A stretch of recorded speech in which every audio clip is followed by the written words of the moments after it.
আসসালামু আলাইকুম রহমতুল্লাহি ওয়া বারাকাতুহু। সম্মানিত দর্শকগণ, আপনারা কেমন আছেন? আশা করি ভালো আছেন। আলহামদুলিল্লাহ, আপনাদের দোয়া আমিও ভালো আছি। তো সম্মানিত দর্শকগণ, বালির উপর মিনহা খলাকনাকুম এই আয়াতটি পড়ে শত্রু মরে শেষ হবে। ঠিক আছে, মরে শত্রু এই বালুর মাধ্যমে শত্রুকে শেষ করার আমল। আপনার শত্রু যদি নমরুদ, ফেরাউন, সাদ্দাত, কারুনের মতো বিশাল ক্ষমতাধর হয়, তার মোকাবেলা করা আপনার পক্ষে যদি সম্ভব না হয় তাহলে এই আমলের বরকতে শত্রু একেবারে শেষ হয়ে যাবে। সঠিক নিয়মে বিশ্বাসের সাথে এই আমল করলে সারা দুনিয়ায় আপনার একটা শত্রুকে খুঁজে পাবে না। এটি খুবই মারাত্মক একটি কুরআনী আমল। অন্যায়ভাবে বা সামান্য কারণে এই আমল করলে আমলকারীর ক্ষতি হবে। সম্মানিত দর্শকগণ, আপনারা যারা এই ভিডিওটা দেখতেছেন, এই শত্রুকে বালি পড়ার মাধ্যমে শত্রুকে শেষ করে দেওয়ার আমল যারা করতে চান, এই আমলের অনুমতি পেতে হলে ভিডিওতে একটা লাইক করে দেবেন, অন্য ভাইদের উপকারের জন্য শেয়ার করে দেবেন। ভিডিওটা শুরু থেকে শেষ পর্যন্ত দেখে নিন, ভালোভাবে জেনে কমেন্টে বলবেন আমি অনুমতি চাই, তো অনুমতি দিয়ে দিবেন। আমলের নিয়ম যে কোনো দিন যে কোনো সময় এই আমল করা যায়। পাক পবিত্র হয়ে জায়নামাজে বসে শত্রু দমনের নিয়ত করবেন। আমল করার আগে কিছু পাক সাফ বালি সংগ্রহ করে রাখবেন। বালি সামনে রেখে প্রথমে 11 বার দুরূদে ইব্রাহিম পাঠ করবেন। এরপর 11 বার পবিত্র কুরআনের এই আয়াতটি পাঠ করবেন। তো আয়াতটি অপর পৃষ্ঠায় দেওয়া আছে, তো চলুন আমরা অপর পৃষ্ঠায় চলে যাই।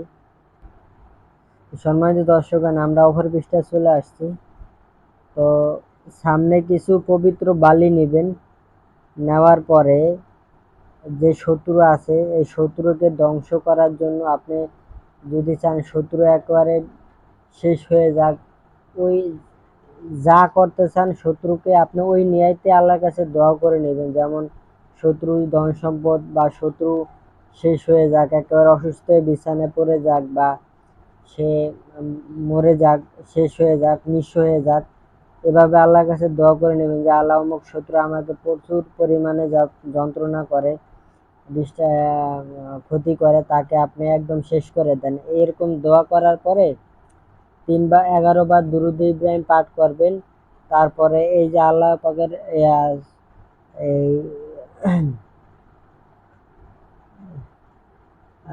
এই আয়াতটি 11 বার পাঠ করবেন। যেমন বিসমিল্লাহির রহমানির রহিম, মিনহা খলাকনাকুম ওয়া ফিহা নুঈদুকুম ওয়া মিনহা নুখরিজুকুম তারাতান উখরা। এই আয়াতটা মুখস্থ করে নেবেন। সম্ভবত এটা এখানে কি রুকু নং 11, সূরার নাম কি রুকু নিকে জানি, সম্ভবত আমার খেয়াল হইতেছে না। যাই হোক, মিনহা খলাকনাকুম ওয়া ফিহা নুঈদুকুম ওয়া মিনহা নুখরিজুকুম তারাতান উখরা। এই আয়াতটি ভালো করে মুখস্থ করে নেবেন।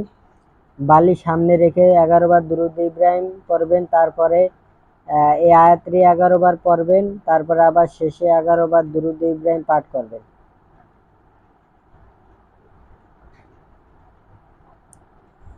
ঠিক আছে, পাঠ করার পরে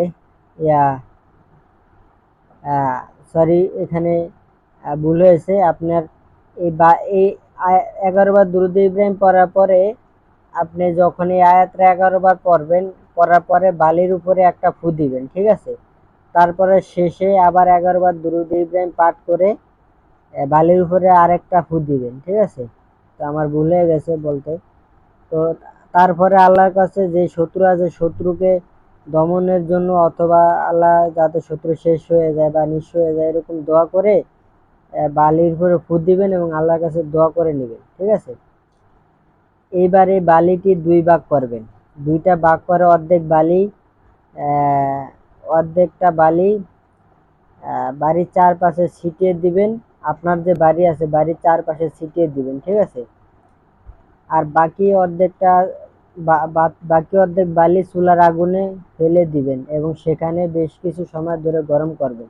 মানে একটা কড়াইয়ের ভিতরে যে বালুটা আছে বালুটা রেখে আপনি আগুন দিয়ে গরম করতে থাকবেন আর ওই বালুটা লাড়তে থাকবেন। ইনশাল্লাহ তখন থেকে শত্রু, নমরুদ, ফেরাউন, সাদ্দাম, কারুনের মতো ক্ষমতাশালী শত্রু দমন ক্ষমতা হতে শুরু করবে। সে যত শক্তিশালী হোক না কেন হ্যাঁ তার ধ্বংস শুরু হয়ে যাবে, ঠিক আছে? শত্রু অসুস্থ হয়ে যাবে, নিঃস্ব হয়ে যাবে এবং একদম আস্তে আস্তে শেষ হয়ে যাবে। তো আশা করি আমার কথা বুঝতে পারছেন। তো এতটুকুই। আসসালামু আলাইকুম ওয়া রাহমাতুল্লাহি ওয়া বারাকাতুহু।